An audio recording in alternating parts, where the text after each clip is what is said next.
quién iremos, ¿no? ¿A quién vamos? ¿A quién vamos a quién vamos como búsqueda de la fuente inagotable donde bebemos y donde sabemos que sacia nuestra sed, que es el lugar donde encontramos la luz, que es el lugar donde nos podemos sentir confiados porque sabemos que de ninguna manera seremos defraudados? ¿A quién vamos? Y veíamos estas tres como características o estas tres formas que podríamos nosotros evaluarnos si realmente estamos yendo en el lugar correcto, ¿no? Número uno, que uno va a aquel que tiene la palabra de vida eterna, no por un proceso intelectual de saberes, sino por el principio básico que es la confianza que viene de la fe. Vamos porque creemos, nos sentimos atraídos por algo que va más allá de lo que sabemos. Es una fuerza interior que nos une para tener esta experiencia de Dios en nuestra vida de una manera directa. Entonces, se entra por la puerta del creer, ¿no?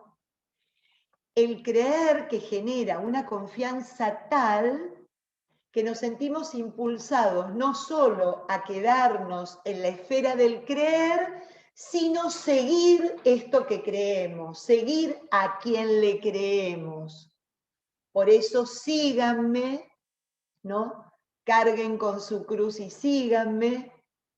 Esto de camina en presencia de, como le decía Dios a Abraham. Esto de caminen conmigo, yo estoy al frente, no están solos. Entonces, del creer, cuando creemos bien, cuando le creemos a alguien, cuando le creemos a esta persona que nos ama, que nos cuida, que nos crea, que está permanentemente mirándonos y atendiéndonos, empezamos a seguirle de una manera confiada. Y por último, este creer y este seguimiento se manifiesta en el amar como Él ama, en el amar como somos amados por Él. Entonces, estos tres verbos o estos tres movimientos interiores son los que manifiestan de alguna manera en nuestra vida espiritual que estamos en el camino que Dios nos pone frente a nosotros y por el cual nos pide que vayamos hacia Él, ¿no? Fíjense además otra condición que a lo mejor mencionamos muy por encimita la semana pasada. Es este camino que indefectiblemente nos conduce a dos cosas que son irrenunciables en el plan del Señor para con nosotros: la libertad y la vida. Es aquello que siempre va a estar en relación a que nosotros podamos sentirnos plenamente libres y también que respetemos la libertad para los demás, ¿no? Es el Dios de Israel, el Dios que libera, el Dios que libera al pueblo de la esclavitud y lo mantiene en esa libertad, regalándoles un código, una forma de vida, no dejándolos librados al azar, ¿no? Les regala esta forma de vida que les garantiza el no volver a caer en la esclavitud de ellos, pero también los responsabiliza de no esclavizar a los demás. Es una libertad constante.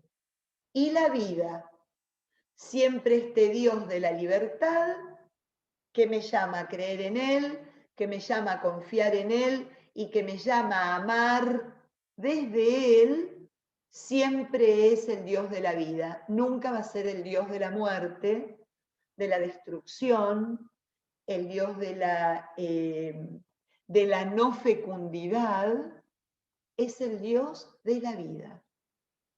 Entonces, en esta perspectiva, hoy nos vamos a encontrar con esta palabra que hoy quiere anunciarse para nosotros como la luz. Como dice el Salmo, tu palabra, Señor, es luz para mis pasos, es luz en mi camino, ¿no? Y permítanme simplemente, antes de entrar a lo que les prometí la semana pasada, hacer como una especie de volver a recordar qué es la palabra de Dios, ¿no? Objetivamente hablando, permítanme decirle esto que es tan importante. Es luz para el hombre que indefectiblemente vive en la oscuridad. O sea, nosotros como seres creados, como criaturas, el marco en donde nos movemos es la oscuridad en relación a la revelación absoluta. O sea, no lo sabemos todo, no lo alcanzamos todo, no podemos tener certezas absolutas más que aquella que el Señor nos va revelando como una lámpara que va mostrando y va acompañando al hombre a atravesar la oscuridad y a poder dar cada paso en ella sin perderse ni extraviarse. ¿Perdón? Perdónenme, pero algo apareció en mi pantalla, no sé si ustedes lo vieron también, ¿no? Ok, me desapareció el Zoom, por eso no sabía qué estaba pasando. Disculpen. O sea, de alguna manera, fíjense a dónde apunta este tema, que es importantísimo que nos quede claro. El Señor que viene a iluminar la oscuridad no la quita. La oscuridad sigue siendo nuestro marco de referencia. No estoy hablando de la tiniebla, sino de la oscuridad. ¿Es claro esto? Recibir, o sea, fíjense que me leí un libro precioso esta semana y lo busqué para ustedes para empezar con este tema hoy, simplemente como a modo de meditación y de oración, que no por el hecho de que tengamos esta luz, desaparece por completo la oscuridad. La oscuridad desaparece en el futuro. Siempre se promete la revelación absoluta en un futuro, pero el presente es caminar en confianza con la antorcha de la luz que es Él, que sé que me va a iluminar el paso de hoy, el paso siguiente, el paso que voy a ir dando caminando en su presencia. Miren lo que dice este libro, que es de la hermana Dolores Alexandre y se llama Círculos en el agua. Precioso, porque es todo bíblico y tiene como subtítulo algo que me conmovió y por eso le pedí a Adrián que me lo compre, que es la vida alterada por la palabra de Dios. ¿No? Esto que es lo mejor que nos puede pasar. Estar decididos a que esta palabra nos altere constantemente nuestra vida, porque cuando altera nuestra vida la palabra de Dios, estamos como Abraham, en camino. Estamos como Moisés, decididos a hacer algo aunque no entendamos. Estamos como Josué, dispuestos a atravesar aquello que nos separa de la tierra prometida. La vida alterada por la palabra nos pone en predisposición siempre de apertura y de recepción, ¿no? Entonces, la hermana Dolores dice algo tan hermoso como esto que les voy a compartir y lo vamos a usar como oración de inicio. había que seguir entrando en la nube. Esa era la conclusión de aquellos que narraban la experiencia de los primeros testigos. La luz de Dios ha entrado hasta la entraña más herida de nuestro mundo. Y aunque la oscuridad parece seguir tan densa como entonces, ahora está habitada por la claridad de la presencia del resucitado. Nuestra tiniebla ya no acontece en un contexto trágico. La oscuridad no es más que la condición de tránsito del ver al creer. La compañera fraterna del todavía que nos mantiene amarrados a la historia de ese Dios que nos ama. Fíjense qué belleza, qué poética además, ¿no? Está hoy nuestra querida Dolores. Nuestra tiniebla ya no acontece en un contexto trágico. La oscuridad no es más que la condición del tránsito del ver al creer. Es la compañera fraterna del todavía que nos mantiene amarrados a esta historia que Dios ama. Fíjense qué manera distinta de poder recibir nuestra oscuridad. Esto que no entendemos, esta peregrinación que no se hace, este viaje que cuesta tanto, este sueño o este proyecto que se ve truncado, esto que no sé, pero que está iluminado con algo que ilumina con esperanza, con eso que nos hace decir este dicho tan coloquial, lo que sucede conviene, porque nos trae aparejado un bien mayor, aunque ahora no lo veamos. Fíjense qué importante también entender que la palabra de Dios viene para eso, para iluminar justamente momentos como los que vivimos, ¿no? Y no dejarnos de fallecer ante lo que no se puede o ante lo que no es. Sigue, y esto es una oración bella, cada acontecimiento luminoso destaca sobre un fondo de sombra y coexiste con la sombra. El que María esté bajo la acción del Espíritu no elimina las dudas de José, ni la alegría del nacimiento de Belén impide la muerte de los inocentes.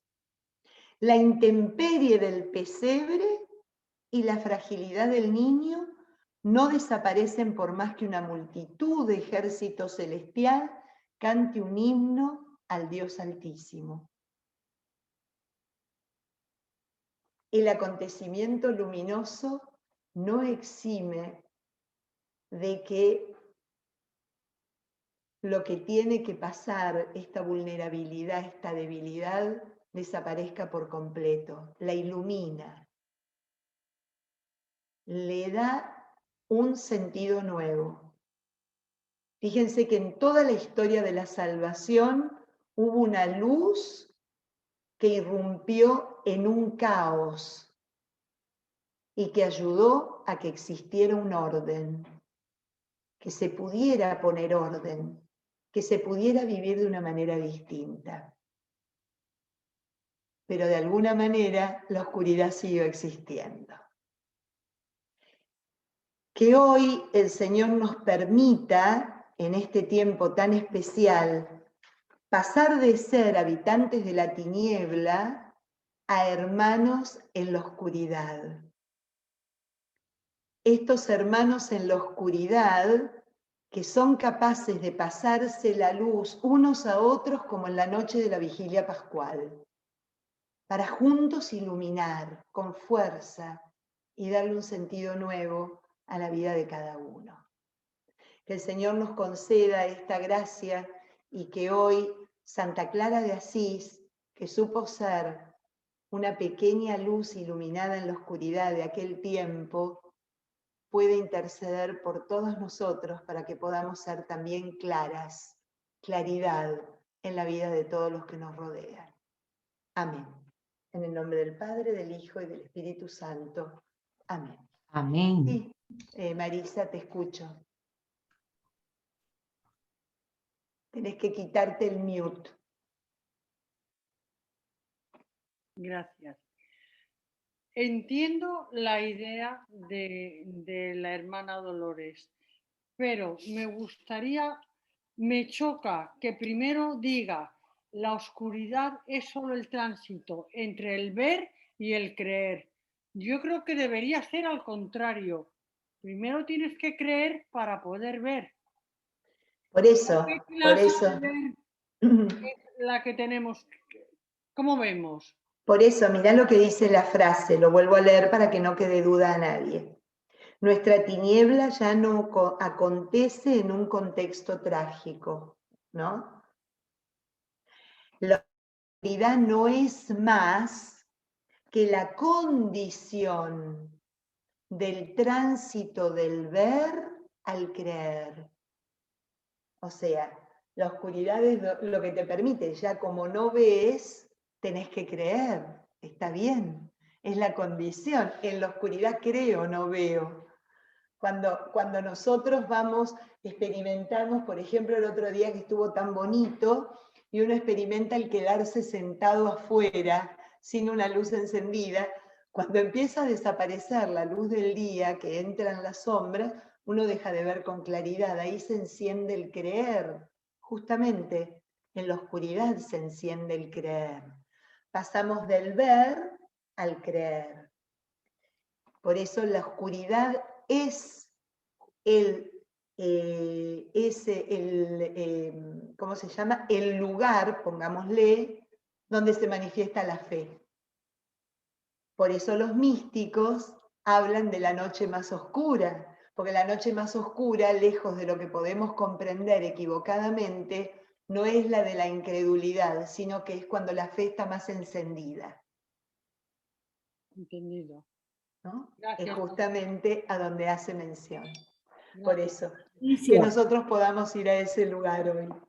Patricia, También. una pregunta. La madre Dolores Alessandre, Sí, es que yo tuve una profesora, Dolores Alessandre, monja, que influyó mucho en mi vida. No sí. puedo creer que sea ella. Es muy probable. Es una señora grande, ya hace 3 años que se retiró, tenía una cátedra en la Universidad de Comillas, en espiritualidad bíblica, porque es una doctora en eso, Ah, ¿no? no. Realmente. Entonces no era, porque esta era una monja y si yo tengo 86 años, ella tendría ahora 100, qué sé yo. Ah, no, estoy hablando de que es una persona grande, pero no tanto, existe, vive y sigue escribiendo. Pero se llamaban Así que iguales, ¿eh? se acaba de retirar el año pasado, el anterior, de su cátedra en Comillas, así que Llamó la este atención es el libro que, ¿no? Me bueno, llamó esta es la mucho edición de España. la Y así es como su nombre, Dolores Aleixandre. Aleixandre. Alexandre, no Alexandre. Ajá. María Dolores Aleixandre. Bueno, se llamaban iguales. Qué maravilla, mira, qué casualidad, Malu. Increíble. Bueno, así que en esta premisa también es importante, ¿no? Porque muchas veces cuando nos preguntamos a quién iremos, hoy nos preguntaríamos para qué vamos, ¿no? O a qué vamos, o con qué sentido vamos, ¿no? ¿Se acuerdan aquella vez que hicimos, con algunos de ustedes, a lo mejor no con todos, hicimos leímos y contemplamos esa página del Evangelio, especialmente me acuerdo que lo leímos en Mateo, en donde el Señor, pero está en Lucas y está en Marcos también, en donde el Señor nos invita a que reflexionemos sobre el milagro que realiza en medio del mar embravecido, ¿no? Cuando de alguna manera llama la atención a sus discípulos, diciéndoles, pero qué poca fe tienen. Yo creo que esa imagen de la barca agitándose en el mar, que todos sabemos simbólicamente la palabra lo que indica, ¿no? La barca, la iglesia con sus apóstoles, o sea, la iglesia ya con Cristo que se zarandea en un mar embravecido. El mar siempre como símbolo de lo caótico, de la falta de fe, la residencia del mal, de todo aquello que provoca en el hombre realmente desconcierto, angustia, dolor, miedo, etc. Caos, ¿no? Desorden. Fíjense que en cada uno de esos evangelios quiere demostrar esto que acabamos de ver de una manera bien puntual, que por más está el Señor en la barca, y la barca se agita, y la barca atraviesa la tormenta con agitación. Lo que siempre decimos al final de la meditación de ese punto del Evangelio es lo que pasa que con Cristo la tormenta se atraviesa de una manera distinta, pero de ninguna manera da a entender que desaparece la tormenta. ¿Es claro esto? A eso hacíamos referencia con lo que estuvimos leyendo y hablando recién. O sea, el hecho de que de alguna forma tengamos esa convicción de que la palabra es luz que ilumina mi paso, pero de ninguna manera significa que va a desaparecer la oscuridad. Todo lo contrario, le va a dar a la oscuridad un sentido distinto. ¿No? Cuando uno se pone a pensar en el capítulo 4 del Evangelio de Mateo, que es cuando comienza la vida pública del Señor, exactamente en el capítulo 4, versículo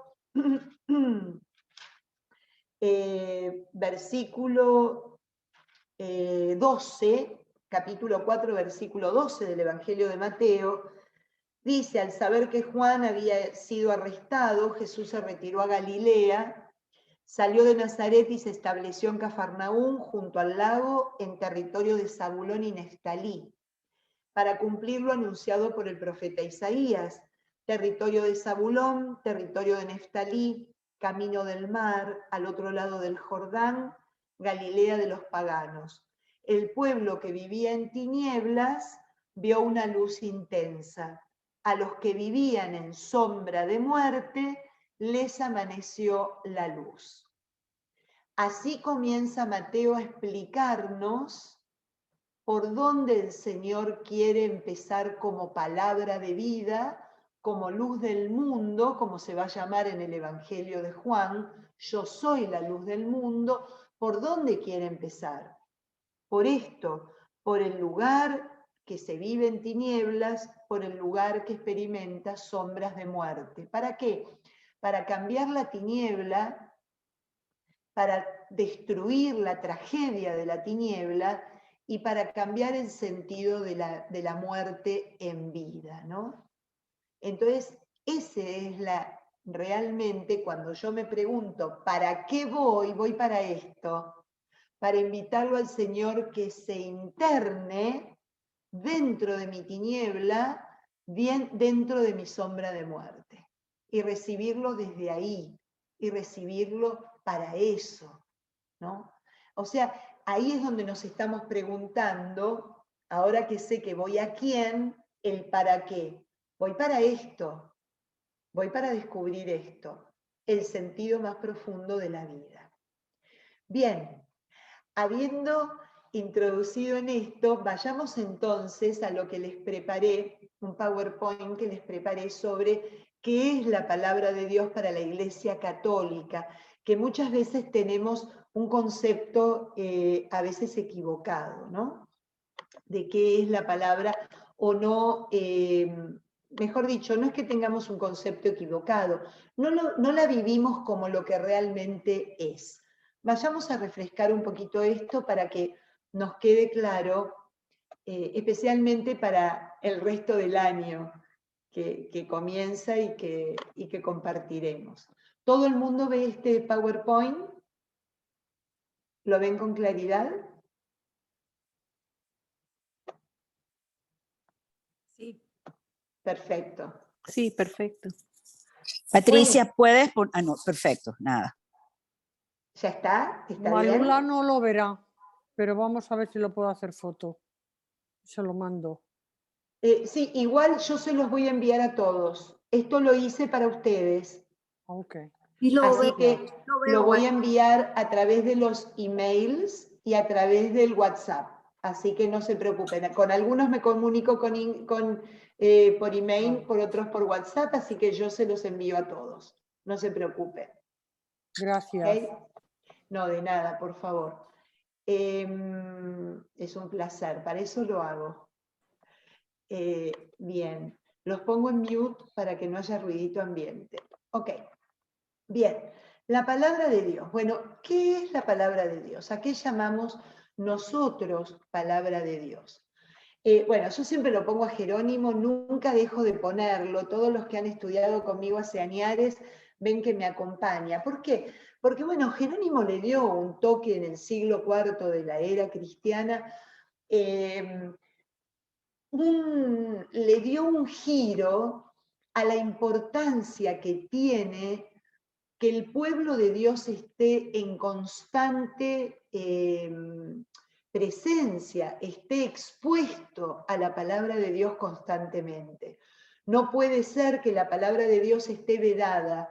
Tiene que ser, fíjense que lo que el Concilio Vaticano II, en Dei Verbum, perdón, en la Constitución Apostólica Dei Verbum, sostiene. Luego la exhortación apostólica de Benedicto XVI, Verbum Domini, y el Papa Francisco cuando le dedicó un domingo, el primer domingo después del tiempo de Navidad, ese domingo es dedicado el Domingo de la Palabra de Dios. Todos y cada uno de los documentos últimos, fuera cual fuere, hacen hincapié que el pueblo fiel no puede estar alejado del conocimiento, de la lectura, de la profundización, de la escucha de la palabra de Dios. ¿Por qué lo pongo a Jerónimo? Porque él fue en la traducción de la Vulgata, cuando traduce la Biblia del griego, del arameo y del hebreo hacia el latín, hace esto, acerca esta palabra, esta presencia de Dios mismo a todo el pueblo, ya que en ese siglo, en el siglo IV, la gente ya casi no hablaba el griego, solamente en una parte de lo que quedaba del Imperio Romano remanente, ¿no? Oriental, pero el resto hablaba el latín, se manejaba el latín y se comunicaban entre ellos en latín. Bueno, pues la palabra de Dios tenía que estar en el idioma que hablaba la gente.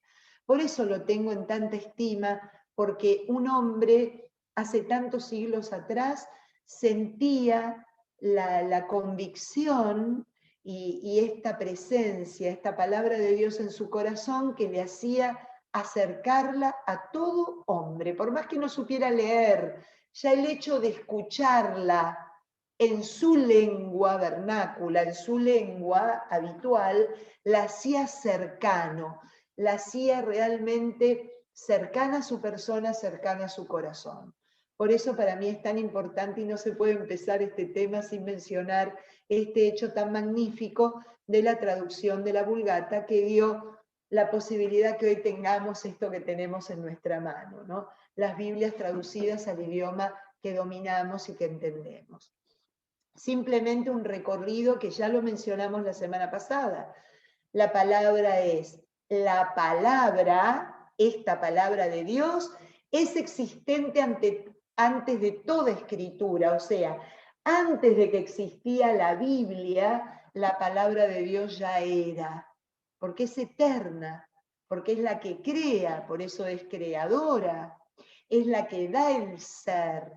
Este libro es sacratísimo porque la contiene, pero no la limita. La palabra trasciende la escritura. Por eso es una palabra que dialoga, que busca acercarnos a Él, busca inclusive acercar al hombre alejado, ¿no? Y eso lo vemos en las primeras partes de esta Sagrada Escritura, en donde ¿dónde están que no los veo? Cuando el Señor buscaba a sus criaturas, Adán y Eva, para conversar con ellos en una tarde a la fresca, como dice el Génesis, ¿no? A la hora de la fresca bajó para hablar con ellos y no los encontró, ¿no? Y dialoga, por eso, a ver, vamos a entender algo fundamental. Si este libro contiene una palabra que lo trasciende, una palabra que es más que el libro mismo, es ahí donde radica la importancia de no tomarla en la letra, porque sabemos que cada letra contiene un sentido profundo y mayor que la palabra misma. Entonces, aquí, entender esto es lo que me hace entender que yo no puedo leerla literalmente, no es solo escritura. Hay un sentido profundo que me invita a encontrar en el diálogo, en la oración, en la explicación que me regala la Iglesia también, para que yo pueda hacerla que entre a mi vida, a mi contexto, a mi existencia, y me deje interpelar, me deje alterar, como nos dice la hermana Alexandra, por ella, constantemente. Salvadora, sabemos que es creadora, que es dialogante y que salva, porque es una palabra que siempre está en relación a la salvación del hombre, ¿no? En cada momento. Y comprometida con la aflicción. He escuchado el llanto de mi pueblo, he visto su aflicción, ¿no? Jesús se conmovió ante la señora cuando llegó a Naín y vio que había muerto el hijo, que llevaban al hijo para el entierro. Se conmovió ante una multitud que estaba como ovejas sin pastor, ¿no? Se le conmovieron las entrañas. Vamos a ver un Dios que se conmueve ante el dolor humano. O sea, qué lindo, porque es genial, es algo que trasciende, que va más allá, pero sin embargo está cerca, muy cerca, tan cerca y tan profundamente dentro nuestro, más que nosotros mismos, como diría San Agustín, ¿no? Y es encarnada por este tema, ¿no? O sea, es trascendente y encarnada. Se encarna, se hace carne, se hizo hombre, esto que la semana pasada llamó tanto la atención. Este Dios se hace cercano al hombre encarnándose en Jesucristo. Esta trascendencia se hace carne. ¿Pero para qué? Para nuestra salvación, para que a través de esa carne nosotros podamos imitar esa forma de vida, ¿no? Entonces esto tiene que quedar siempre claro que es lo que los católicos creemos sobre la palabra de Dios y lo que ella es.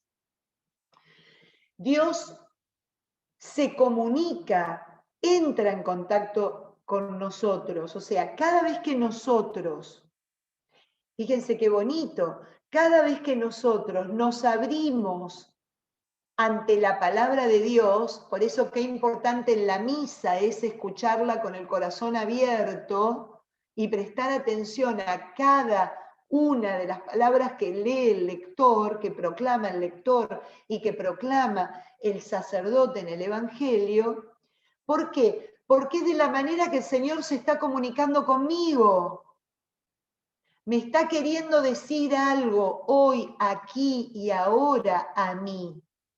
Hoy el Evangelio nos regala esto de sabernos que hoy está con nosotros en este momento, porque cuando dos o más están reunidos en mi nombre, yo estoy con ellos, yo estoy con ustedes, yo estoy aquí ahora a través de este Zoom, porque estamos en su nombre, ¿no? Entonces fíjense qué bonito. Él se comunica mediante su palabra. ¿Desde dónde? Desde la eternidad. Desde la eternidad, que es un presente constante, ¿no? Esa eternidad entró en el tiempo, como les decía recién, y el Verbo se hizo carne. Es un Dios que solamente puede ser encontrado en el aquí y el ahora. Cuando yo hablo, miren qué bonito esto que habitualmente hacemos, cuando nos predisponemos en un grupo de oración, cuando empezamos la misa, cuando empezamos un rosario, cuando empezamos cualquier acción que invitamos al Señor que sea parte de, ¿qué decimos? Nos ponemos en presencia. Estar en presencia es estar en el aquí y en ahora, es estar en presente, es estar como estoy ahora, aquí, con este dolor, con esta alegría, con esta incredulidad, con esta desesperanza, con este interrogante, ¿no? Con este miedo, con esta certeza, con lo que sea, en el aquí, en el ahora, Dios se encuentra conmigo. ¡Qué lindo! ¡Qué consuelo más grande! Y claro, como se encuentra conmigo y con nosotros, es personal el encuentro con este Señor. Yo no puedo experimentar el encuentro con Dios a través de la manera que se encuentra Él con Adrián. Adrián me lo puede testimoniar, me puede decir lo que siente, lo que experimenta, lo que vive en cada encuentro con este Señor a través de la palabra, a través de los sacramentos, a través de un momento de silencio. Yo lo puedo recibir, pero solo va a ser mío cuando sea personal conmigo. Nadie me puede transferir, sí iluminar, sí compartir, pero solo va a ser experiencia personal cuando yo me decida a realizarlo. Y obviamente es comunitario, porque la suma de las experiencias personales hace que se viva a nivel comunitario, ¿no? Por eso el Señor, cuando dos o más estén reunidos en mi nombre, ¿no? Y de ahí las expresiones evangélicas, la comunidad que expresa lo que fue vivir con el Señor en medio de ellas. La comunidad que expresa la experiencia de haberlo visto sanando y siendo sanadas, habiéndolo visto o escuchado enseñar y siendo ellas discípulos de esa enseñanza, ¿no? Es personal y comunitario. En la iglesia se profundiza esa relación, ¿no? Porque tenemos la palabra y tenemos los sacramentos. Tenemos las dos realidades que nos acercan este Dios que se quiere comunicar con nosotros. Y como dice Aparecida, el documento de los obispos de la Conferencia Episcopal Latinoamericana, en una partecita chiquitita dice, no hay palabra de Dios sin iglesia. Por esto, si el Señor se manifiesta comunitariamente, la experiencia comunitaria es la que de alguna manera expresa la presencia del Señor. Entonces, no hay palabra de Dios sin iglesia, y ahí no me alcanzó el renglón, y no hay iglesia sin palabra de Dios. Es una relación que no se puede separar. No se puede separar nunca. Entonces, ¿qué es la revelación? Cuando digo que el Dios que... ¿Se acuerdan que la semana pasada yo les decía, no se olviden nunca que Dios se revela y nos revela? La revelación es diálogo. Es el diálogo de Dios que quiere tener con el hombre, un diálogo de amor absoluto. El Señor se revela porque nos ama. Nadie se da a conocer a quien no ama. Yo no me doy a conocer a alguien que no amo, que no conozco. Como nos conoce, porque nos creó, nos ama de tal manera que quiere que lo conozcamos. Por eso nos hizo a su imagen y semejanza, porque nos dio en esa imagen y semejanza a Él la posibilidad de conocerlo y amarlo. Miren qué bonito. Un diálogo de amor absoluto. Entonces, cuando a mí me hablan de revelación, no tengo que pensar que es una entelequia, que es el nombre de un concepto abstracto. No, no, no, no, no. Es el nombre del amor de Dios. Porque me ama, se revela. Y ahí es donde me invita a entrar en esa dinámica. Que yo amándolo quiera conocerlo. ¿Se acuerdan? Si me aman, guardarán mi palabra. Si me aman, guardarán mi palabra, ¿no? Porque bueno, yo que los amé, los dejé, los hice pasar de esclavos a amigos. ¿Por qué? Porque me rebelé, porque ya me conocen, porque me saben, porque saben quién soy. Entonces, ¿cómo expresarle el amor a Dios? Aceptando su palabra y siguiéndola, viviéndola, haciendo la carne en nuestra vida. Porque ahí es donde el Señor nos hace partícipes. Ahí es donde el Señor nos hace partícipe de su misterio, del misterio de la Trinidad, ¿no? El catecismo, en 2 puntitos, me gustó poner esto porque así también tienen un poquito de lo que habla el catecismo sobre la palabra. Miren lo que dice, qué importante en el número 68. Por amor, lo que acabamos de decir, se ha revelado y se ha entregado Dios al hombre. Y en el 73, Dios se ha revelado plenamente enviando a su propio Hijo, en quien ha establecido su alianza para siempre. El Hijo es la palabra definitiva del Padre, de manera que no habrá ya otra revelación después de Él. Lo dice el Catecismo en su número 73. Cuando Dios se quiere revelar, lo hace a través de su Hijo. ¿Se acuerdan? Capítulo 13 del Evangelio de Juan, o 14, perdón. Queremos ver al Padre, pero ¿cómo me dicen eso? Quien me ve a mí, ve al Padre, ¿no? Ante la pregunta de Felipe. Señor, muéstranos al Padre y nos basta. Ay, Felipe, quien me ve a mí, ve al Padre. Yo he venido a revelar al Padre, he venido a mostrar quién es el Padre. Y fíjense ahora lo interesante que nos viene a través de esta revelación de Dios. Solo nos comprenderemos a nosotros mismos, al otro y en relación a la luz de la revelación por el Verbo, que nos llama a contemplarnos. Solo nos comprenderemos a la luz de la revelación por el Verbo que nos llama a contemplarnos. Esa frase que está clara en que Dios se revela y nos revela a nosotros mismos en quienes somos. Cuando nosotros, como decía la hermana, nos dejamos interpelar, mover, alterar por esta palabra de vida, nos empezamos a dar cuenta quiénes somos, ¿no? De qué estamos hechos, para qué fuimos creados, a qué fuimos llamados. Toda criatura, dice Verbum Domini, esta es la exhortación apostólica de Benedicto XVI del año 2006, toda criatura es palabra de Dios en cuanto proclama a Dios. Toda criatura es palabra de Dios. La creación, nuestras buenas obras, ¿no?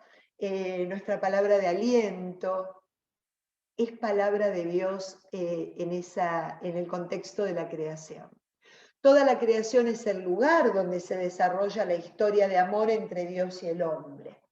O sea, ¿cómo vamos a desechar la creación? ¿Cómo la vamos a ignorar? ¿Cómo no la vamos a cuidar si es el lugar donde se desarrolla esta historia de amor?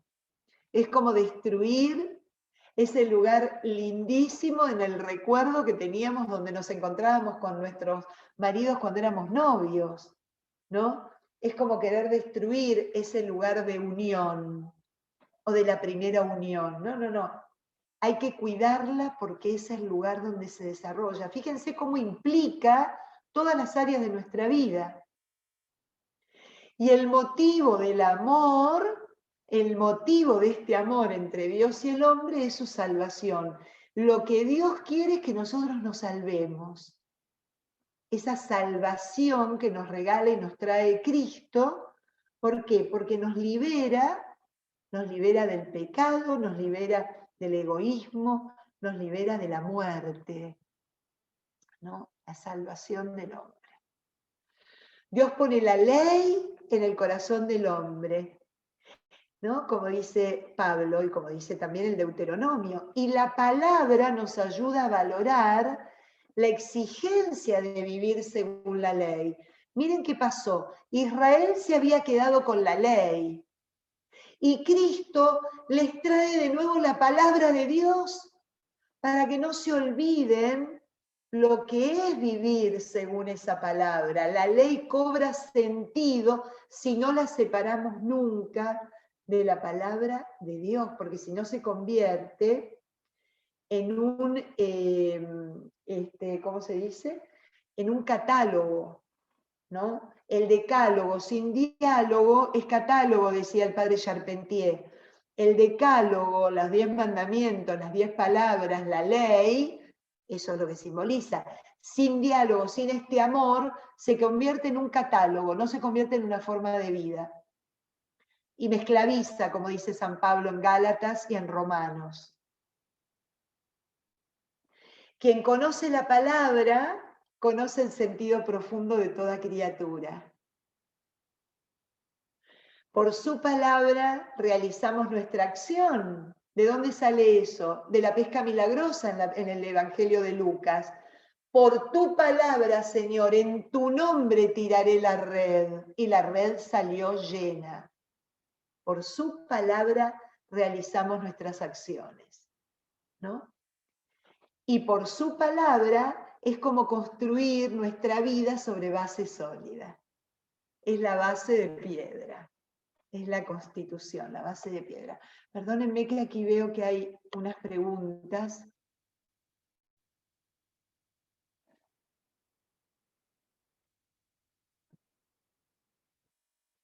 No entiendo la pregunta, Ana, después me la vuelven a hacer, prefiero que me la hagan en persona. La pregunta eso del Génesis, pero no se olviden y vuélvanmela a hacer cuando terminamos de presentar este PowerPoint. Bien, ¿alguna duda hasta ahora? Si alguien tiene duda, lo único que les pido es que se saquen el microfonito porque yo no los veo, porque tengo el PowerPoint delante. Si alguno tiene alguna duda, me deja saber. ¿Continuamos? Y esto acabamos de decir, ¿no? Ya esto fue la introducción. La palabra es lámpara para nuestros pasos, ¿no? Acuérdense, es lámpara para nuestros pasos en la oscuridad. Es la que va iluminando pasito a pasito la oscuridad y nos va permitiendo caminar, no estancarnos, hacia la verdad y la vida, ¿no? ¿Cómo debemos leerla? Acabamos un poquito de mencionar esto, ¿no? No se trata de leer la palabra, en esto copio al padre Ampuero, me encantó esto, fijando nuestra atención en la crónica detallada de lo que se describe. El autor sagrado tenía como fin la enseñanza, el sentido de los hechos. Se trata de hacer una lectura sagrada y creyente de los acontecimientos. Voy a decirles algo.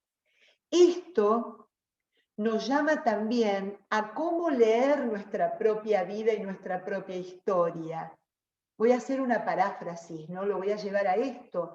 También yo tengo que buscarle el sentido de los hechos de mi existencia, hacer una lectura sagrada de mi vida, no en un plano donde no hay relieve, donde no hay un acontecimiento, donde hay un marco, un acontecimiento que de alguna manera predispone o delimita una acción determinada. Yo también en mi vida tengo que hacer una lectura sagrada de mi propia existencia, creyente, lo que hablábamos hace un rato, lo que sucede conviene cuando vamos a darnos cuenta el bien mayor que nos produjo a pesar del dolor, ¿no? Es duro, ¿no? Porque como cuando estamos atravesando el dolor de una pérdida podemos decir algo así, pero sí podemos ver este acontecimiento doloroso, este acontecimiento trágico de la pérdida, haciendo una lectura sagrada de ella, creyente de esto que aconteció, tratando de no quedar estancados en el hecho y no poder salir de allí, ¿no? Es un poco a donde nos lleva. ¿Qué tiene que ver con nosotros? Así leída la historia de la salvación, nos dice el Padre, descubrimos que todo lo que sucede en nuestra vida o en la historia del mundo conlleva un mensaje de Dios para nosotros. Son los signos de Dios en el tiempo. Dios nos habla en los acontecimientos y a través de ellos. Más aún, nos interpela provocando en nosotros una respuesta. Después que acontece el dolor, porque la herida va a quedar siempre, va a doler siempre, pero de una manera distinta, podemos darnos cuenta de que nunca nos pasó nada sin que estuviéramos antes preparados en fortaleza. Cómo nos prepara el Señor para algo que está por acontecer, no por algo que tenemos que asumir o que atravesar. ¿Cómo interpretamos la palabra de Dios? La palabra de Dios siempre debe de ser interpretada a la luz de las enseñanzas de la Iglesia para nosotros los católicos. Siempre cuando yo preparo una clase, la preparo según la fe de la Iglesia Católica, según la tradición de la Iglesia Católica, que incluso a través de Verbum Domini, Benedicto XVI pide que el Antiguo Testamento sea leído según la tradición de los judíos. Por eso yo les cuento lo que cuenta el Talmud, lo que cuenta la Mishnah, lo que cuenta la tradición hebrea, porque es de esa manera que entendemos bien el acontecimiento de la fe que se planifica con la llegada de Cristo, ¿no? Entonces, siempre, aún cuando a veces parece que no lo estamos haciendo, la palabra de Dios siempre tiene que ser interpretada y enseñada a la luz de las enseñanzas de la Iglesia. Como decía recién, no puede ser leída de manera literal, sino buscándole el sentido espiritual. Y por supuesto, debemos pedirle al Espíritu Santo que nos ilumine para que podamos descubrir la verdad en este diálogo de amor entre Dios y nosotros. Esta es, si alguien nos pregunta, esta es la plaquita que tenemos que tener a mano, porque es como nosotros debemos interpretarla, leerla y enseñarla. Alguien me quería preguntar algo, perdónenme que no los veo. Me pareció que alguien quería comentar algo. Aquí se terminó. Como verán, es algo que no se adquiere por conocimiento. A ver, cuando estamos estudiando en la universidad, y los que estudiamos teología o Biblia o algo relacionado a las Sagradas Escrituras, por supuesto que es necesario y absolutamente obligatorio tener un conocimiento lo más pleno posible de lo que son las Sagradas Escrituras. Pero no podemos confundir que este conocimiento profundo y absoluto de la Sagrada Escritura nos va a arrojar luz sobre la palabra de Dios. La palabra de Dios trasciende la Sagrada Escritura. Y es con ese corazón preparado, con ese corazón encendido, como en Emaús, que nosotros podemos realmente llegar a ella. Podrá haber gente que tiene un montón de títulos en la pared, doctorados, PhD y conocimientos varios, y no hay ninguna garantía que haya tenido una relación próxima, como diría San Juan en el Evangelio, de las 4 de la tarde, ¿no? Donde uno fue, vio y se quedó.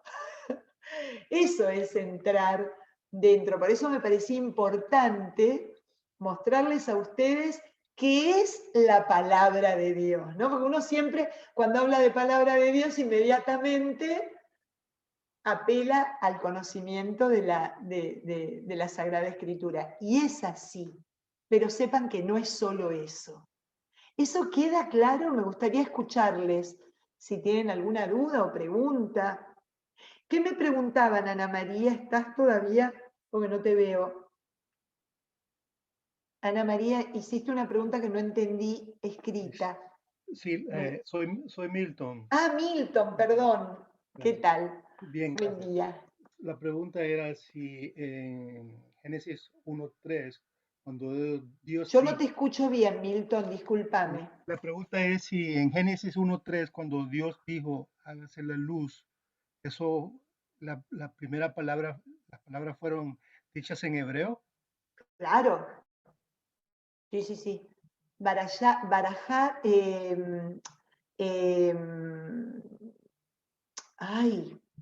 ahora, Bereshit, Bereshit, ya. Breshit en el comienzo. Ajá, ajá. Dabar Elohim, dijo Dios, Ok. ¿no?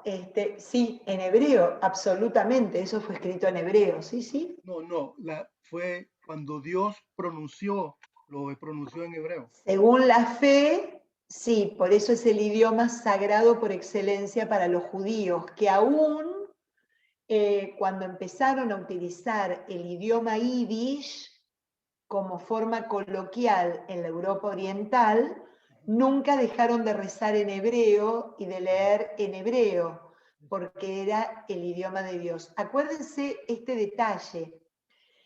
Es tan sagrada la Torá, los 5 primeros libros, que para los hebreos es la presencia misma de Dios. No es palabra de Dios, es Dios mismo. Por eso tienen una reverencia impresionante y por eso esa luz que acompaña la Bimá, donde se guardan las Torá en la sinagoga, que indica la presencia de Dios, porque está ahí la Torá. Se correspondería con nuestro sagrario, ¿no? Con la presencia de Dios verdadero en alma, en cuerpo, alma y divinidad, ¿no? En la Eucaristía. Se correspondería para que ustedes lo entiendan. En su fe, para ellos es la presencia de Dios mismo. Entonces el idioma, justamente es el idioma de Dios, ¿no? Es el idioma divino por excelencia. Ahora te entiendo tu pregunta. Yo no entendía lo que me decías, porque digo, sí es en hebreo, pero no entendía de qué estabas hablando. Gracias. Gracias, muchas gracias. No, por favor. ¿Alguien más tiene alguna pregunta o consulta sobre lo que estuvimos viendo de la palabra? ¿No? Ok. Para terminar, que no lo puse yo en el PowerPoint porque no quería a propósito juntar lo que es la palabra de Dios y lo que es la Sagrada Biblia, ¿no? Las Sagradas Escrituras. Pero como ustedes se darán una idea, ahora queda claro cómo esta palabra de Dios primero, como decíamos recién con Milton, se transmitió de manera oral al pueblo hebreo. O sea, cuando Dios dijo, no había uno ahí escribiendo diciendo, Dios dijo, hágase. O sea, no, se transmitió de manera oral. El pueblo fue recibiendo la tradición oral que fue pasando de padres a hijos, de manera viva, ¿no? Se le fue transmitiendo hasta que en un momento determinado se vio la necesidad, para que no se empezara a contar una historia distinta, de poner por escrito y dejarlo plasmado en un texto. Por eso aparece la Sagrada Escritura. Pero esta palabra eterna, que rompe la eternidad para encontrarse con el hombre, para encontrarse con la creación, en un momento dado también abandona de alguna manera esta trascendencia, ¿para qué? Para hacerse en tiempo y espacio y ponerse por escrito. Y empezaron a ponerse por escrito las tradiciones orales a partir del año 1000 antes de Cristo, aproximadamente. Ahí es donde empiezan a aparecer los primeros escritos bíblicos. Del 1000 en adelante comienza la escritura de la Biblia, ¿no? Por ejemplo, el Pentateuco, los 5 primeros libros, comienzan en el año 1000 antes de Cristo, los primeros textos antiquísimos, y culmina recién aproximadamente en el siglo V. 5 siglos estuvieron trabajando para realizar la escritura del Pentateuco, ¿no? Uniendo las distintas tradiciones escritas y formando un solo compendio llamado Torá para los hebreos, Pentateuco para nosotros los cristianos, ¿no? Los 5 primeros libros. Y ahí, sí, Una Hortensia. pregunta. Toda la tradición, todo lo que se ha puesto por escrito, ¿todo está en la Biblia católica o hay libros que no se incluyeron? La Biblia católica es la Biblia más completa, porque nosotros tenemos todos los textos que ustedes, que fueron escritos por los sagrados, por los escritores sagrados, fueron escritos en hebreo, en arameo y en griego. La Biblia católica contiene todos los textos, contiene 7 libros más en el Antiguo Testamento que la Biblia hebrea, que solo contiene lo escrito en hebreo y en arameo, pero descartó todo aquello que fue escrito en griego. Porque consideraron que, lo que hablábamos recién con Milton, el idioma de Dios es el hebreo. El arameo es como el primo hermano, ¿no? Es de la misma raíz, es un idioma semita, definitivamente. Y que se habló en Israel por 8 siglos, así que obviamente que todo lo escrito en arameo, en hebreo y en arameo, lo conservan como texto sagrado, lo demás no. O sea que la Biblia católica es la Biblia más completa en todas las que existen, porque contienen todos los textos del Antiguo Testamento que son y que fueron escritos después del siglo IV en idioma griego. Eso es otra cosa, de quiénes lo pusieron por escrito. Sí, ya te dejo, Lidia, simplemente termino esta idea. ¿Quiénes fueron los que pusieron por escrito la Biblia? La tradición los denomina escritores sagrados, ¿no? Los agiógrafos en términos bíblicos. Los agiógrafos o escritores sagrados fueron por inspiración aquellos que llevaron adelante la puesta por escrito de la palabra de Dios. Inspirados por Dios, moviéndose por Él, pusieron por escrito su palabra. Por una sutil inspiración. Es esa sutil presencia de Dios en el alma del escritor sagrado. Así es como fueron poniéndose por escrito. Lidia, ¿qué me querías preguntar? Yo tenía entendido que el arameo era el idioma natal de Jesús y de la... Claro, porque el idioma arameo era cuando el Señor, en el siglo I de la era cristiana, se hablaba arameo en Tierra Santa.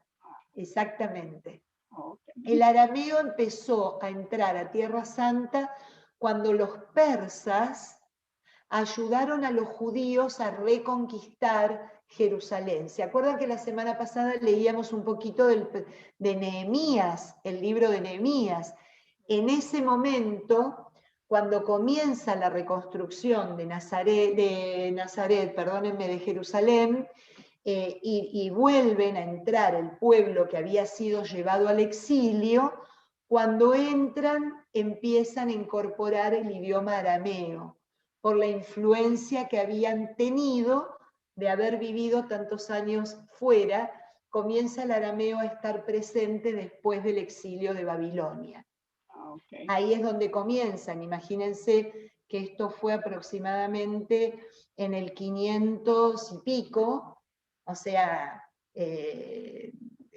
duró 8 siglos el idioma arameo hablado en la Tierra Santa. Así que en época de Jesús efectivamente se hablaba ese idioma. Por eso la Biblia en arameo fue escrita con posterioridad, ¿no? Fue traducida al arameo y se denomina Targum, así como la Vulgata se denomina Vulgata por la tradición latina, porque era el idioma del pueblo, vulgo, pueblo, para que el pueblo tuviera contacto con la palabra de Dios. Los targumes, que surgieron antes de la era cristiana, son para que el pueblo judío que hablaba el arameo pudiera tener también la traducción a esa lengua y la explicación de lo que se quería decir en hebreo. El Targum no solo es una traducción al arameo, sino que es una explicación del texto. Viene con explicación incluida. Por eso cuando uno lee un Targum, es un texto larguísimo de un versículo de este tamaño, de 2 o 3 versículos, pero es cuando los hebreos también necesitaron tener su traducción aramea. O sea, lo que vamos a concluir es que siempre la palabra de Dios, inclusive hasta hoy, y seguirá así, y cada vez hay más traducciones, creo que el texto escrito traducido a todos los idiomas habidos y por haber, y a sus dialectos. De hecho, surgen, es interesante ver cómo están traducidas en las lenguas nativas de los distintos países, ¿no? ¿Para qué? Para que todo el mundo tenga en sus manos la posibilidad de entrar en contacto con ¿qué? Con la palabra de Dios. La escritura traducida me ayuda a mí a entrar en contacto con la palabra de Dios, con Él mismo, con esa comunicación, ¿no? Para que entendamos bien por qué tenemos lo que tenemos frente a nosotros, como texto sagrado. ¿Alguna otra consulta? Sí, Patricia, Sí, Gladys. te puedo hacer una pregunta que quizás sea una bomba o Dime, ninguna pregunta. Si no la sé, digo, chicos, se los contesto cuando empezamos el curso. Me pongo a estudiar. Ok. A ver si me puedo explicar la pregunta que te quiero hacer. ¿Cómo es que en estos tiempos que estamos viviendo, que tan horribles, hay alguna inspiración que Dios le pueda dar a alguna persona, digamos, en este caso al Papa, o digamos, ¿cómo pudiera decirte? Si las encíclicas que hace el Papa son inspirados por la palabra de Dios, pero eso no se adhiere a la Biblia, son cosas separadas, no habrá ninguna otra cosa que se pueda incluir a la Biblia. Gracias por tu pregunta. Mira, la revelación para los católicos tiene 2 patas. La revelación número 1, que viene a través de lo que estuvimos estudiando, estos dos encuentros, que es la palabra de Dios, y el otro es la tradición de la Iglesia. La tradición de la Iglesia se construye por todas las enseñanzas, catequesis, vida de los santos, es la tradición apostólica, es apostólica porque viene a través de los apóstoles, y la sucesión apostólica se da a través de los obispos, ¿no? Y por supuesto a través de la sucesión apostólica vicaria, que es la del Papa. El Santo Padre es el obispo de Roma, que es aquel que va siendo cabeza de la Iglesia y va dando cátedra a través de las encíclicas y a través de los documentos. Cuando el Papa está en cátedra, es infalibilidad papal, o sea, se sabe y se cree que, inspirado por el Espíritu Santo, pone para el bien de la Iglesia Universal enseñanzas, conceptos y, formas para que el pueblo de Dios siempre alcance la salvación. Acuérdense que el final de toda esta historia es la salvación del hombre. la salvación, la vida, la plenitud, la felicidad del hombre, ¿no? Entonces, ahora bien, ¿significa que la tradición agrega algo a la Sagrada Escritura? No. Ya. Por lo general, la revelación que viene a través de la tradición de la Iglesia se apoya en la palabra de Dios, se apoya, la explica, ¿no? La vuelve de nuevo a refrescarle al pueblo de Dios conceptos que están en ella, pero no la cambia ni la completa, porque ¿qué leíamos en el catecismo? La revelación se terminó con Jesucristo, o sea, en el sentido de que una vez que se cierra el canon, hasta dónde, que es en el Apocalipsis, esta es la revelación que Dios quiere para todos los hombres, ya no se agrega más nada. Sí se explica, Gladys.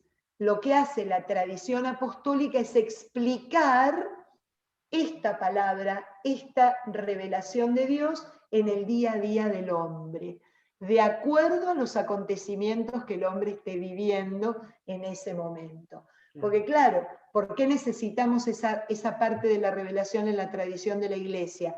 Porque, a ver, en la Biblia no habla nada ni de las vacunas del coronavirus, ni de la fertilización in vitro, ni de la manipulación genética, ni de la inteligencia artificial. Pero entonces, la palabra alcanza, según el discernimiento del magisterio, para iluminar todos esos temas que no están aquí.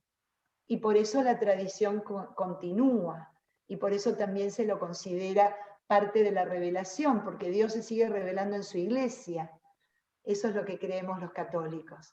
Pero entonces eso lo debemos de leer nosotros como, digamos, palabra de Dios, por decir algo. O sea, palabra de Dios es esta, lo tenemos que leer como magisterio, como enseñanza. Ya. Es lo que indica que uno está en comunión con.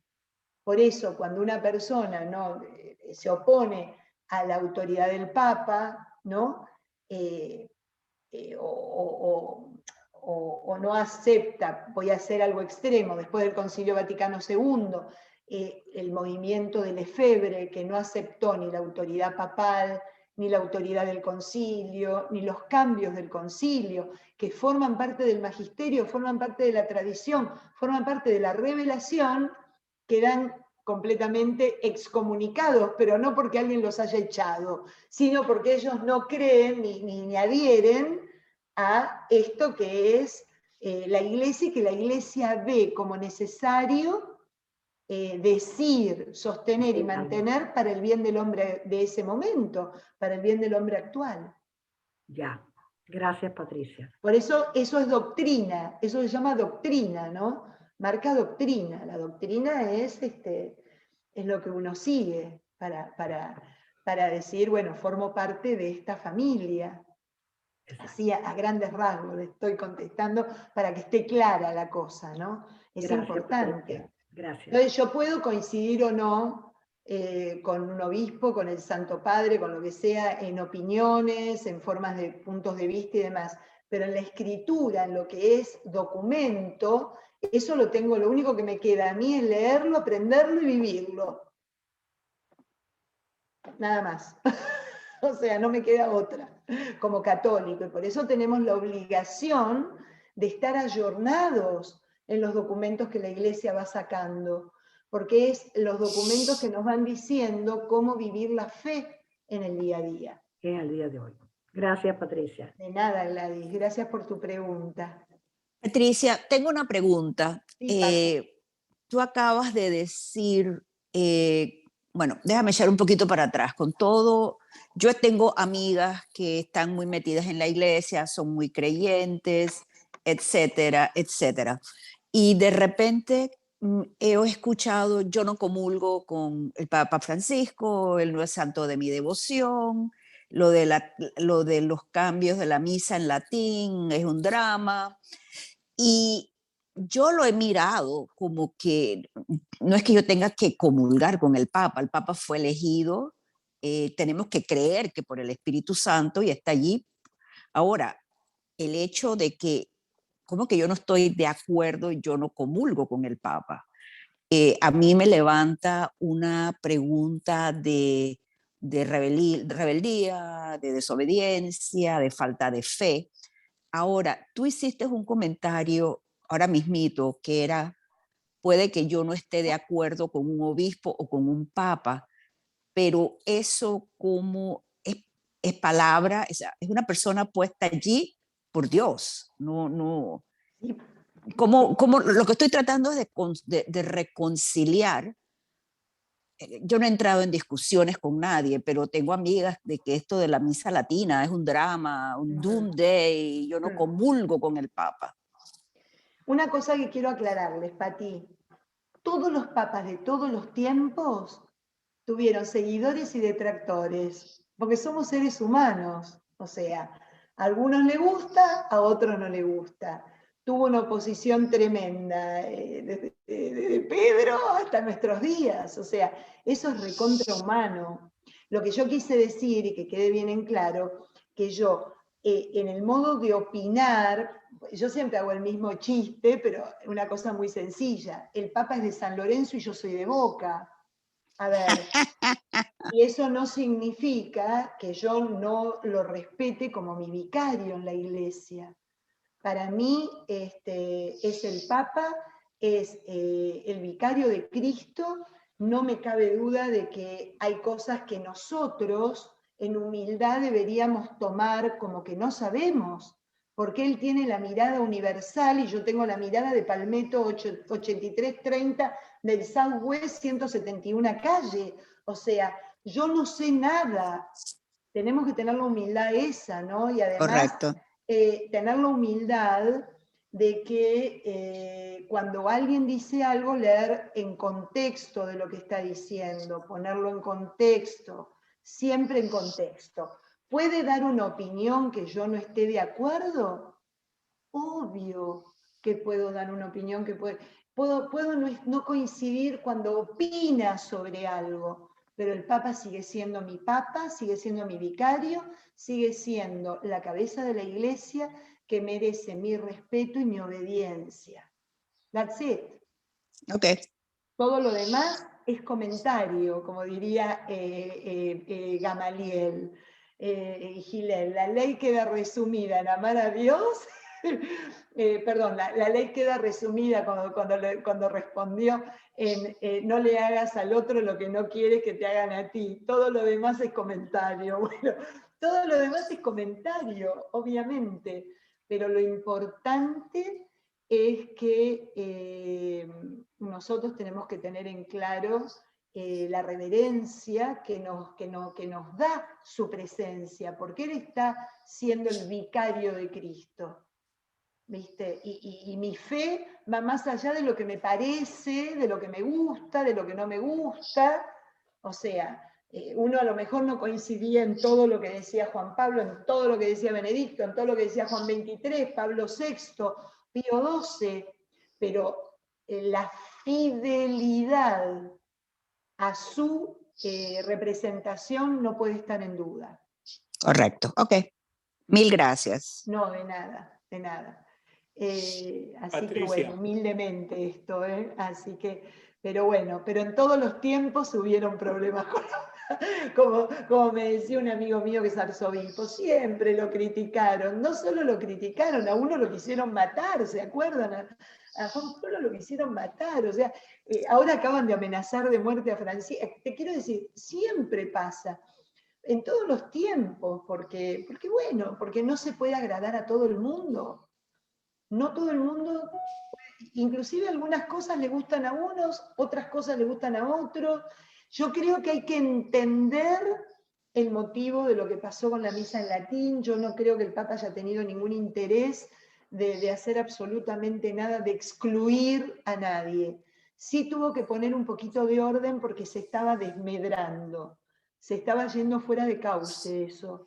Sí. Entonces, cuando uno lee la historia de lo que estaba pasando antes del documento, entiende por qué tuvo que salir el documento. Claro. Entonces, Claro. cuando yo saco de contexto las cosas, no voy a entender nunca el porqué la respuesta que se está dando sobre el tema. Entonces, claro, me quedo con una parte y obviamente que voy a hacer un tuerto, porque al quedarme con una parte no reconozco de dónde viene el problema. El problema era grande y había que poner orden. Y no es mi casa, no es mi diócesis, no es mi iglesia nacional, es el mundo entero. Entonces había que poner un poquito de orden. Y lo que hizo fue poner orden. Lo que pasa es que cuando pone alguien orden no nos gusta, porque somos rebeldes, no nos gustan que otro diga lo que está bien y lo que está mal, o mínimamente van a ir por acá desde mañana. Ya van a dejar de ir por acá, van a ir por acá, porque esto es mejor para ustedes que ir por ahí. Él sabe, nosotros yo creo que no sabemos ni una infinitésima parte de lo que él sabe teniendo la mirada del mundo entero. Patricia. Posiblemente es lo que creo. Patricia. Sí, Ernesto, buen día. Qué lindo escucharles. Gracias. Un comentario. Gracias por la charla de hoy. Me quedó muy claro que la palabra es viva, en el sentido de que no tenemos que tomarla tan literalmente, y me soluciona una inquietud que tenía con ciertas religiones que le transcriben a uno la Biblia exactamente como está escrita y así la viven, ¿no? Tan distinta es la forma como tú nos las explicaste hoy y que a veces muchos católicos se pasan a otras religiones diciendo por qué es que voy a recetar la Biblia y esto es lo que dice. Cuando se siente en el corazón la palabra de Dios, realmente es internamente lo que me transforma y me hace que la palabra hoy día, como tú lo decías, con toda la nueva tecnología, eso siga siendo actual. Sí, sí. Es impresionantemente actual. Sí. Lean hoy el Deuteronomio, por ejemplo. O sea, es alucinante cómo nos está hablando nuestra realidad, Ernesto, porque como dijiste vos, nunca mejor expresado, es viva, es hoy, es presente, es eterna. Así es. Gracias, Ernesto, gracias. Muchas gracias. ¿Alguien más quiere comentar? Andrés, que apareciste, ¿querés decir algo? Sí, gracias, Patri, por todo el tema miércoles pasado y este miércoles de hoy. La verdad que ha sido espectacular. Estuve apagado porque estaba abueleando al mismo tiempo que escuchaba y no quería distraer. Pero si la bebé de 1 año pudo entender algo y si le quedara una frase de todo lo que dijiste, es esa frase fabulosa que está en toda la escritura, que el encuentro con Dios es intransferible y a través de su palabra, eso que tenemos podemos compartirlo y podemos comunicarlo, pero no podemos sustituirlo por el encuentro de nadie, ¿no? Por eso, aunque nos llena de pasión y nos llena de emoción todos los encuentros con Jesús de los que leemos en la Biblia, solamente deben ser, creo yo, ¿verdad? Como una especie como un impulso a que cada uno tengamos el nuestro. Y el nuestro a lo mejor hasta de cada día, si Dios nos lo permite, que eso es lo ideal, ¿no? En su palabra podemos encontrarlo, pues cada vez que la leamos y ya en nuestra oración y nuestra experiencia con Él de una manera más profunda, pues cuando Él nos lo regale, cada vez que podemos, ¿no? Es una promesa también. En la palabra está la promesa del encuentro. Y esa promesa, si la creemos, como siempre nos dices, no, crees en Dios, pero le crees a Dios. Si la creemos, arroja luz sobre todo esto que has dicho, ¿no? Por eso es tan importante. Muchas veces nos encerramos, ¿no? en la lectura, inclusive en la oración, en el rezo, ¿no? De una fórmula, y no nos quedamos, no nos dejamos sumergir, ¿no? En más profundamente en el universo que encarna cada palabrita. Me gustan mucho esas meditaciones que te hacen del Padre Nuestro, una oración casi por palabra, ¿no? Sí.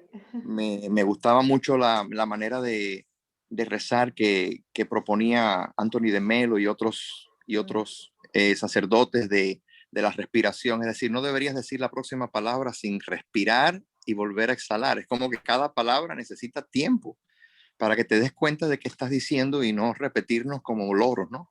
Ujú.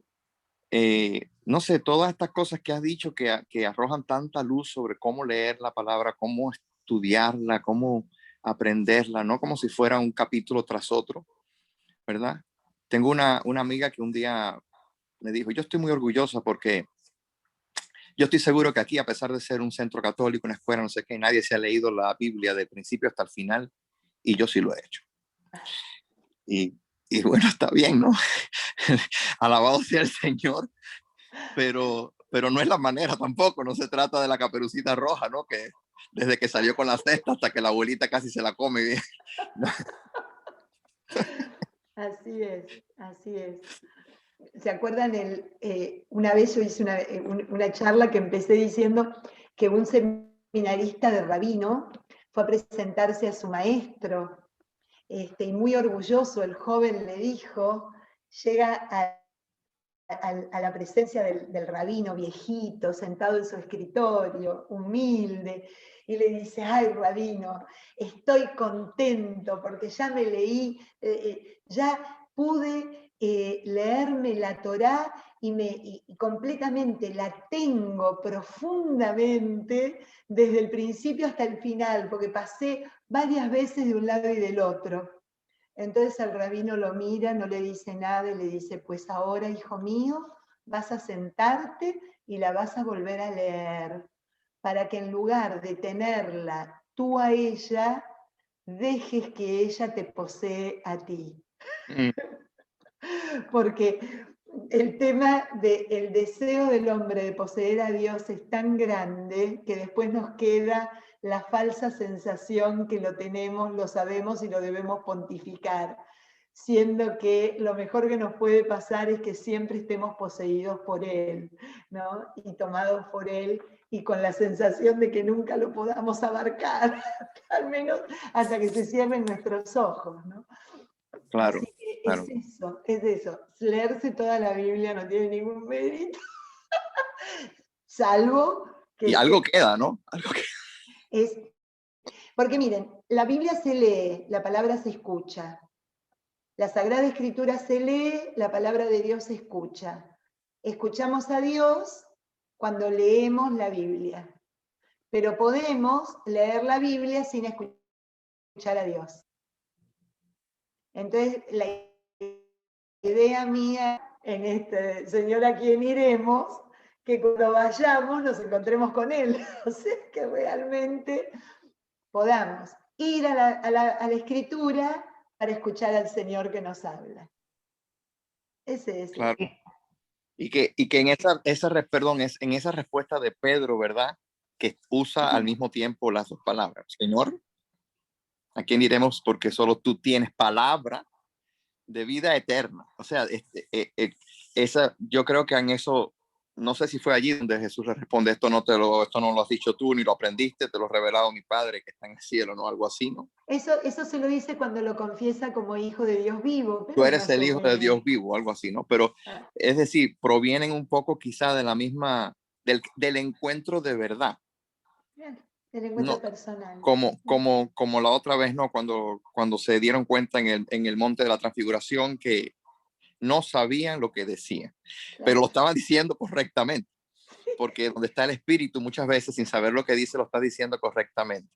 Y en ese sentido es que no solamente la tradición de la iglesia, sino las palabras del Santo Padre y todas esas cosas, pertenecen a esa misma dignidad de misterio revelado. Es decir, cuando tenemos la confianza en el Espíritu Santo y tenemos la confianza en que esa palabra revelada es el Hijo de Dios que se hizo carne después, yo creo que no nos queda sino escuchar, como decías tú, aprender, actuar, esperar, lo cual no quiere decir, obviamente, que no nos interpele, que no nos mueva. Lo hace el Espíritu Santo desde la misma Biblia escrita. No lo va a hacer de parte de sus obispos o sus sacerdotes. Y como decías tú, no, sí puede haber cuántas diferencias no ha habido, ¿no?, en la historia, ¿no? Y sin embargo, siempre ha habido gente que ha tenido la cercanía a la palabra por encima de las diferencias. Cada vez que a mí me surge una cosa de esta, pienso en una Teresa de Jesús en contraste con un Martín Lutero, o en un Francisco de Asís, ¿no?, en contraste con los que habían aprendido de aquella palabra, que lo que había era hacer cruzadas y acabar con los musulmanes. Entonces, bueno, creo que tenemos que escoger la parte de la palabra que de verdad va con el evangelio. Exacto. De la palabra humana. Siempre a la vida, a la libertad, a hacernos cada vez más humanos, porque cuanto más humanos, más cristianos, y cuanto más humanos, también más imagen y semejanza de ese Dios que nos creó con tanto amor, ¿no? Y a propósito de lo que está hablando, ni que nos hubiésemos puesto de acuerdo con Andrés hoy, miren qué lindo para terminar con esto que estábamos viendo. ¿Se acuerdan que estábamos hablando de que nosotros, el Señor es la luz en la oscuridad? Entonces nos convertimos de alguna manera nosotros, cuando transmitimos a otro, en esa velita, ¿no?, en la vida del otro. Entonces dice la hermana, sabernos,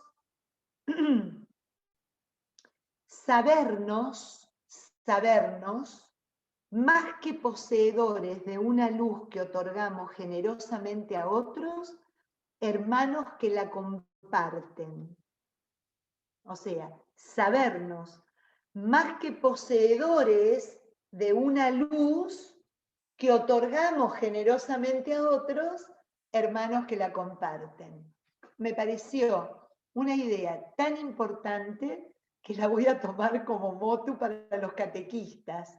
Nosotros no poseemos una luz para dárselo generosamente a otros, sino que la poseemos para compartirla con los demás. Eso nos pone en una igualdad de hermandad y no en una desigualdad de quién sabe y quién no, quién tiene y quién no, ¿no? Esta cosa nos enriquece más a todos. Alegrarnos con la luz que nos da el resucitado y con la convicción creyente que recibimos de él, de que además de oscuridad, el hombre es otra cosa y que es posible trascender la negatividad de la historia, no escapando de ella, sino transformándola desde adentro. Eso es a lo que estamos llamados, a dejarnos transformar y nosotros transformar esta pequeña historia de la que somos protagonistas. Gracias por estar estas 2 semanas. Si Dios quiere, nos encontramos a la vuelta, yo ya, si es que puedo. Ahora, si no puedo, les estaré mandando un mensajito diciendo, bueno, nos encontramos antes de tiempo. Pero bueno, Dios quiera que sí pueda, porque lo estoy necesitando. Librarme estas 2 semanitas de la rutina, ¿no? Si Dios quiere, nos estaremos encontrando muy probablemente el 15 de septiembre, porque el 8 de septiembre, que me encantaría empezar, sé que para muchos de ustedes, la gran mayoría de este chat, es un día muy especial, porque es el Día de la Virgen de la Caridad, y en este año tan especial que a lo mejor quieran ir a misa, a lo mejor tengan misa a la mañana, o algo, no quería poner algo que pudiera ser disruptivo, ¿no? Y ay, si hago esto me pierdo, nada. Empezamos el 15 de septiembre, que es mediados de mes, como hacemos siempre. Así que bueno, rezaremos unos por otros, no nos olvidemos de rezar unos por otros. Cuídense mucho, por favor, cuídense mucho. Y nada, que estén muy bien y que sigan terminando este verano tan raro. Gracias, Patricia. Muchas gracias. Bendiciones. Bendecido viaje. Gracias, Padre. Muchas bendiciones a todos. Gracias. A todos. Un fuerte abrazo. Muy buen viaje. Que te vaya muy bien. Gracias y tenga un buen fin de Feliz semana. viaje, Patri. Gracias, Mari, por todo. Gracias, Feliz viaje. Feliz viaje, feliz viaje. Seguro. Cuídense mucho. Bendiciones. Gracias, Patricia. Gracias. Ten un viaje bendecido, Patricia. Muchas beso gracias, feliz viaje. Adiós, adiós. Un beso enorme a Feliz todos. viaje, Cuídense Pati. mucho, mucho. Feliz viaje. Bendiciones. Gracias, Patricia, gracias. Nos vemos a la vuelta, Erika. Chau. Patri, quedan grabadas estas, ¿verdad? Sí, Erika, que es un amor, la sube a YouTube, así que van a En estar. YouTube. ¿Y cómo la encuentro, perdón, en YouTube? Descubramos la ternura de Dios, así se llama el canal de YouTube. Ya le envío el link por el chat, un minutito. Bueno, Ay, gracias, qué muchas amor. gracias. Pero si entras en Descubramos la ternura de Dios, ahí las encontrás todas las clases, todas. La de la Buenísimo. semana pasada también. Gracias, Patri, que tengas lindo viaje. Nos vemos a la Gracias, vuelta. Andrés. Adiós. Nos vemos Patricia, al regreso. nosotros Gracias, Patri. empezaremos un día. Gracias, Que tengas buen viaje. Andrés. Gracias. Gracias, Nos hasta vemos luego, si Dios saludos a quiere. todos. Gracias a todos. Patricia, nosotras comenzaremos un día antes, ¿no? Yo creo que sí, ni En idea. lugar, el 14, por ejemplo. Ajustada ahí a lo que me dice Marisa. Así que ahí Vale. ya me dirán cuándo empiezo en Key Biscayne. De acuerdo. Gracias, idea, pero Patricia. todavía Diviértete mucho. ¿Eh? Que te diviertas mucho. Ay, yo lo que Que quiero es disfrutes descansar, todo. relajar Que un no poco. tengas miedo. No, no tengo Simplemente miedo. ten cuidado con quién te acercas o a quién te Miedo acercas. no, la verdad que no, miedo no. No pero tengas bueno, miedo. es una situación un poquito Patri, ¿van a complicada. ser presenciales las próximas o vamos a seguir virtual? Perdón, una Todos pregunta, los no miércoles van a escuché. ser por Zoom. El padre quiere que yo siga por Zoom y seguirá por Zoom todos los miércoles como estamos haciéndolo, porque hay mucha gente que se conecta de otros países y de otras ciudades.